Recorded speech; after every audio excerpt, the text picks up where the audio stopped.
Welcome back to Beautiful Iron Garage. Today we're going to be doing a little experiment here with rust removal with citric acid in warm water. And we have a couple little things we want to test it on. A piece of an old toy, a hinge, and a bracket of some kind, all this stuff Megan dug up on our property here using her metal detector. And this is our first piece that we tried it on. And I mean, it looks pretty good. This was really rotten. When it comes out of the bath here, it has this kind of black oxide finish to it. And this is just a quick wire brushing we did to it. So that's how clean it was. And we're not really doing exact measurements or anything. We're basically just putting the stuff in warm water and dumping some acid on it and waiting a couple days. So we're going to show you how we do that. And then we're also going to show you an overview on this electric bicycle I made.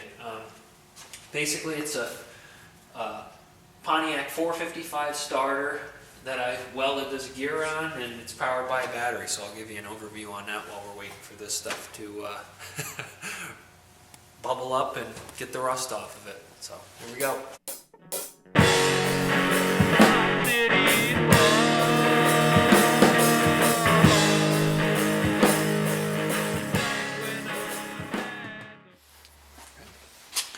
So basically you just dunk the stuff in the water. Now you just want it to be submerged is really the only thing here, so that kind of determines how much water you need. And we're only doing a couple things, so you put them in. Now this is citric acid food grade. You can get it at a health food store, you can buy it online. It's not toxic, nothing like that, so it's cheap. So you get your warm water, dunk your stuff in there, and then you basically I just sprinkle a little bit in over top of your pieces. And within a few minutes you should see some kind of, sometimes when you do it, it'll bubble right up to the top.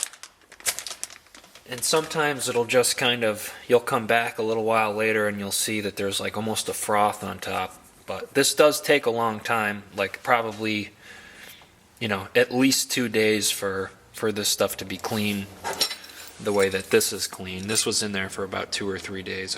I don't remember what, but so you put it in there, you forget about it, and a couple days later we'll take it out and scrub it off.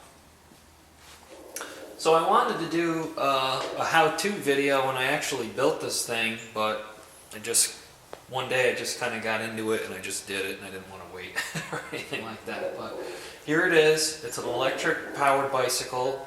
It's just like a Schwinn beach cruiser, and this thing had a gas 2-stroke motor on it, one of the cheap like eBay deals where it's like 99 bucks. And then it exploded, and then it sat around, and I just kind of always wanted to try seeing, you know, if I could make something that was electric and if it was powerful enough and how long it would last. So this is what I could come up with 100% stuff I had on hand. It's just an old starter. It's off of a GTO. It came off of a 455, and basically how I have it wired is I just have positive of the battery going to the starter solenoid, grounded on the other side, and then I just have the 2 wires that are coming off from the solenoid that you would have hooked up to your keyed ignition. I just have wired up here to just a momentary on button. So it's just on or off. There's no real throttle. It's just fully on and then totally off. And this gear and this gear, the sprocket and the gear up here, were both off of the motorized bicycle, the 2-stroke one, and the tensioner as well. So I was able to use that stuff and make this, and then I just made this framework for it all to sit on over the back. And I did that because I didn't want this motor and battery to be in the way of actually using the pedals. And it works. I mean, it does work. It's pretty crude. I did it in an afternoon just for fun, just to see if I could. And it makes the bike kind of awkward. It is weight on the back. It doesn't seem right. And the big battery obviously is bulky, and it's ugly. It's definitely ugly, but it does work. And I want to do I've been charging it all day long, and I'm going to do a test start from a dead stop, and I'm like 225 pounds, so you'll see how powerful this little motor really is. Here we go, from a dead stop. A homemade, dangerous electric bicycle.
So it's been about 15 minutes, and the water has obviously gone from clear to a yellowish green color, and I think that's good. That's what the last one did, so we'll come back out later on tonight and see if there's any more progress. Okay, this has sat for about 4 days now. We got a little occupied with stuff, and as you can see, the bottom, I don't know if you can see that, but the bottom of the Tupperware is coated in a layer of like rust particles, and the water has turned a pretty grimy, dark greenish brown color. So we're going to scoop our pieces out. Here's our hinge piece. Let me see, where is that? Here's that. It's got like a layer of gunk on it, and I can already tell the rust was really all that was holding this toy together. It's kind of splitting apart.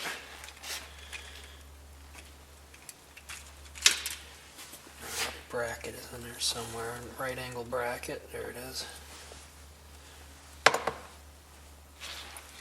Stuff looks pretty clean. I mean, when we wipe this off, it's going to be real clean. So we're going to let that dry for a second. Let me put this away.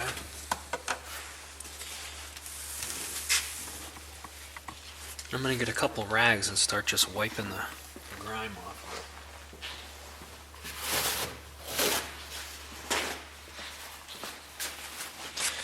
This is all just water with citric acid. You can buy right at the store. See, I'm wiping that stuff right off.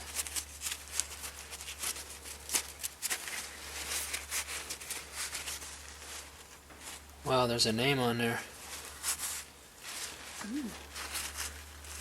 Geneva.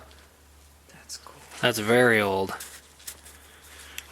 And this stuff was, I mean, this stuff was flaking away. And that's the whole thing, is it's not really abrasive at all. So you're not taking any of the material off. Look at the detail of that thing. Wow.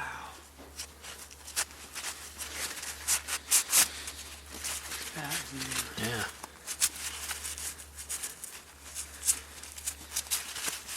And if you put this in the wire wheel, it would be like jewelry. I mean, like brand new. It's just got that like oxidized kind of black coating on it.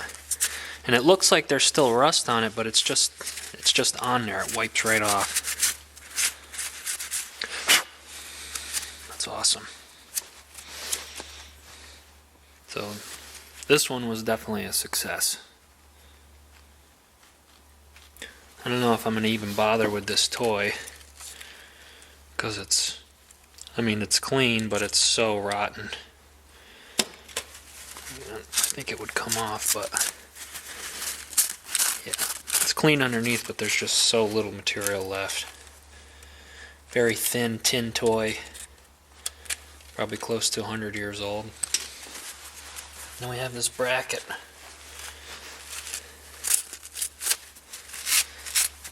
That's really heavily pitted too. But it's clean. I mean, so this stuff was, how much did this cost me? 15 bucks for this. We really didn't, we've done this a couple times now. And this is, so if this is 5 pounds, we probably use less than a half a pound to do this. And I'm wondering if I can just use this serum again and just put more pieces in and just add a little bit more citric acid. But it's non-toxic. I mean, it's food grade acid.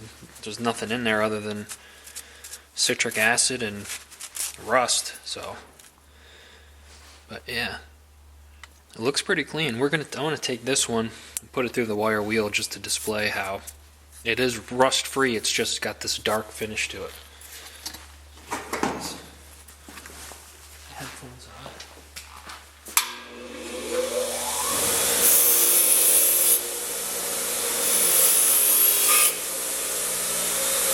It's totally clean. Wow. Yep. Cool. So, that's how it's done. I mean, no sandblaster, no grinding. We don't lose any of those old cool casting marks or anything. I mean, it's definitely the way to go if you have little stuff. I mean, obviously if you had something big, you'd need a big container to do it in. Like if you wanted to do a fender or something like that. And from what I've read, it won't take off paint. So if stuff has any paint left on it, it's not going to do anything for it. It's just going to take off the rust and leave it this dark finish. I want to put this through the wire wheel too, but I don't want to damage it. So cool. Well, thanks for tuning in to Beautiful Iron Garage. Stay safe and be happy, or whatever.